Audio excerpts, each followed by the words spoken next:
Yes, it will be business as usual right up to the day when the Son of Man is revealed.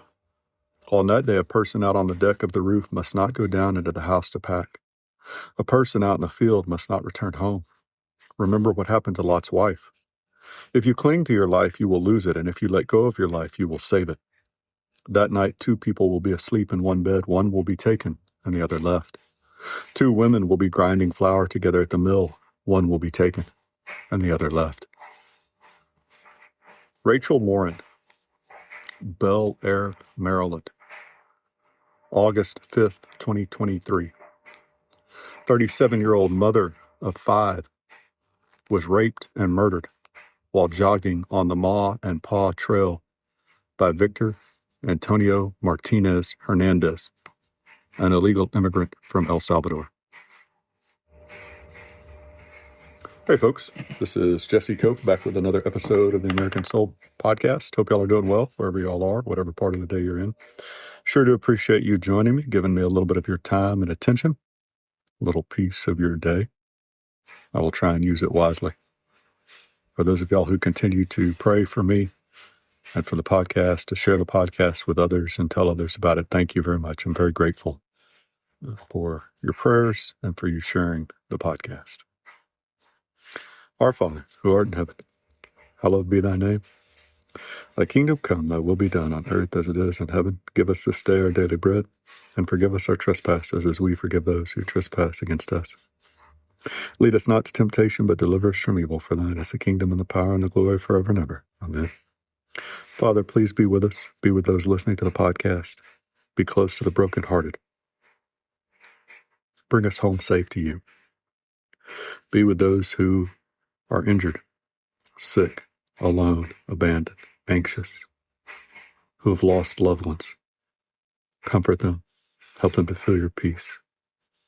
Help us all to feel your peace, Father. Help us to trust you, to know that we can trust you. Give us assurance. Give us perseverance. Be with those who defend us, protect us, seek to save us. Military, law enforcement, firefighters, EMS, our pastors, our priests. Walk beside us, Father. Help us to draw near to you. Draw us close to you.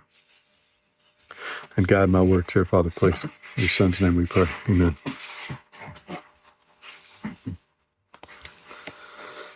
Marriage verse for today, Hebrews 13:4. Marriage must be honored in every respect with no cheating on the relationship, because God will judge the sexually immoral person and the person who commits adultery. Always makes me think when we hear this verse. I was just talking about this with a good friend of mine. Are we truly faithful, even if we don't physically cheat, if we give our time and energy and efforts and affection to other things? If I am not physically cheating on my wife, but I sit and watch 4 hours of sports and then I tell her that I don't have time for her, am I really being faithful? Am I really being loyal? And you can implement whatever social media, just TV of any kind, screens of any kind, hobbies, workouts, whatever it is, reading for fun. When we give hours of our energy and attention and time each day to something else, and then we tell our spouse we have nothing left, are we really being faithful? Are we really honoring in every respect and not cheating on the relationship in any respect? Luke 17:11-37. As Jesus continued on toward Jerusalem, he reached the border between Galilee and Samaria. As he entered the village there, 10 men with leprosy stood at a distance, crying out, "Jesus, Master, have mercy on us." He looked at them and said, "Go show yourselves to the priests." And they went, and they were cleansed of their leprosy. One of them, when he saw that he was healed, came back to Jesus, shouting, "Praise God." He fell to the ground at Jesus' feet, thanking him for what he had done. This man was a Samaritan. Jesus asked, "Didn't I heal 10 men? Where are the other 9?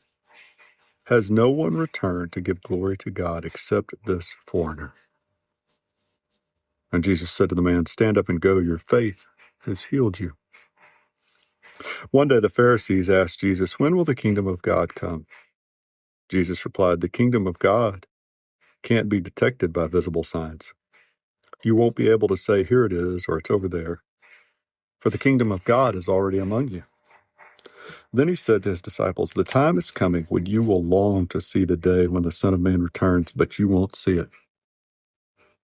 People will tell you, 'Look, there's the Son of Man,' or 'Here he is,' but don't go out and follow them. For as the lightning flashes and lights up the sky from one end to the other, so it will be on the day when the Son of Man comes.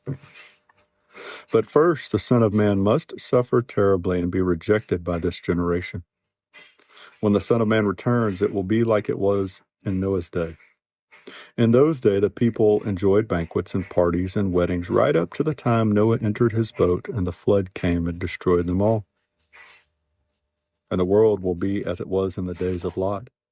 People went about their daily business, eating and drinking, buying and selling, farming and building, until the morning Lot left Sodom.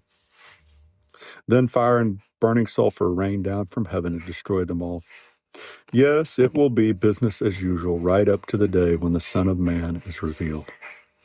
On that day, a person out on the deck of the roof must not go down into the house to pack. A person out in the field must not return home. Remember what happened to Lot's wife. If you cling to your life, you will lose it. And if you let your life go, you will save it. That night, two people will be asleep in one bed. One will be taken and the other left. Two women will be grinding flour together at the mill. One will be taken, the other left. "When will this happen, Lord?" the disciples asked. Jesus replied, "Just as the gathering of vultures shows there is a carcass nearby, so these signs indicate that the end is near." Psalm 84, 1-12. How lovely is your dwelling place, O Lord of heaven's armies. I long, yes, I faint with longing to enter the courts of the Lord. With my whole being, body, and soul, I will shout joyfully to the living God. Even the sparrow finds a home, and the swallow builds her nest and raises her young at a place near your altar, O Lord of heaven's armies, my King and my God. What joy for those who can live in your house, always singing your praises. What joy for those whose strength comes from the Lord, who have set their minds on a pilgrimage to Jerusalem. When they walk through the valley of weeping, it will become a place of refreshing springs. The autumn rains will clothe it with blessings. They will continue to grow stronger, and each of them will appear before God in Jerusalem. O Lord God of heaven's armies, hear my prayer. Listen, O God of Jacob. O God, look with favor upon the King, our shield. Show favor to the one you have anointed. A single day in your courts is better than 1,000 anywhere else. I would rather be a gatekeeper in the house of my God than live the good life in the homes of the wicked. For the Lord God is our sun and our shield. He gives us grace and glory. The Lord will withhold no good thing from those who do what is right. O Lord of heaven's armies, what joy for those who trust in you. Proverbs 13, 5-6. The godly hate lies. The wicked cause shame and disgrace. Godliness guards the path of the blameless, but the evil are misled by sin. Countryside. If you are looking for a middle grade fantasy, kind of like Narnia, The Hobbit, Percy Jackson, Harry Potter, if you check out the Countryside series, this is the first book in the series. You can check it out. And there's 2 books in the series right now. If you enjoy it, if you would leave a review somewhere online, I would appreciate that a great deal. I'll read a little bit of one review. This is from Daryl P. It's a 5-star review on Amazon. I highly recommend this fantasy novel to all ages. Middle grade, teen, adult, even recycled teens such as myself. I definitely plan on reading the rest of the series. You should too. Very kind review by Daryl. And the podcast, if you feel like you're getting something out of it, if you would leave a review somewhere for the podcast online, I would appreciate that. And if you have $5 or $10 a month, you can donate to support the podcast, keep it going. I would be very grateful for that as well. There's a link in the show notes where you can do that.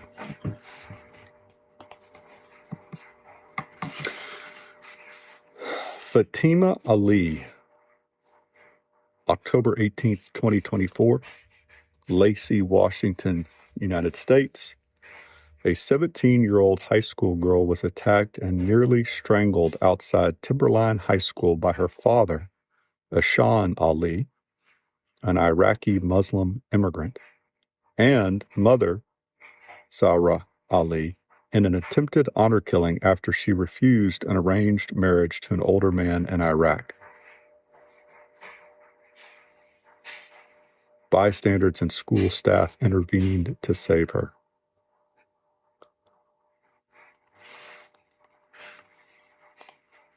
Medal of Honor for today, Henry G.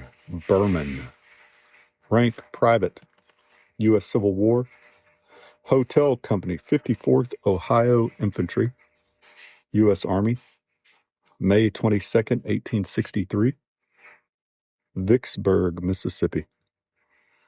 Gallantry in the charge of the Volunteer Storming Party. We've read a group of those over the last few months. Accredited to Cincinnati, Hamilton County, Ohio, not awarded posthumously, presented July 12, 1894. Born 1844, Cincinnati, Hamilton County, Ohio, died June 1st, 1906, Johnson City, Mountain Home National Soldiers Home, Tennessee. Buried Mountain Home National Cemetery, MHC, TAC 2, TAC 12, Johnson City, Tennessee. Henry G. Berman. Wanted to go back. We read this recently, but I wanted to go back to it, kind of break it down a little bit. The prayer from June of 1775 from the Second Continental Congress. When you hear people talk about America being a secular nation, look back at some of these examples and realize that our founders pretty much consistently, but certainly in their times of major duress, turned to God and Jesus Christ, right? As the great governor of the world, whose supreme providence conducts the course of nature and influences the minds of men, it is our indispensable duty to acknowledge his superintending care, especially in times of danger and calamity. Let us, therefore, with united hearts, confess our sins, implore his merciful interposition, and humbly beseech him to forgive our iniquities and remove our present calamities. Humility, indispensable duty, ask for forgiveness, confess our sins. Those are not the comments, folks, of people who did not want God and Jesus Christ involved in the political life, the public life of our nation. They're turning as a political body, as a Congress, to God and Jesus Christ, because they said it's their duty to acknowledge his care. It's especially in times of danger and calamity, which we certainly face those today in America. And with united hearts as a whole, right? People talk so much today about we need to have a unified America. We're so politically divided. But why are we politically divided? What's at the base of it? What's at the foundation? We need to ask those questions. The difference is those people that acknowledge America as a Christian nation with a Christian foundation and those who don't. That's the divide in America today at the base, and it's irreconcilable, folks. You can't have those two sides coexist peacefully. This Congress earnestly recommends a day of public humiliation, fasting, and prayer, that we may offer up our joint supplications to the all-wise, omnipotent, and merciful disposer of all events. May he inspire our civil rulers and representatives with wisdom to discern and pursue wise measures, preserve the Union, and secure the just rights and privileges of the colonies under the care of a kind providence. They're talking about the civil rulers and representatives here.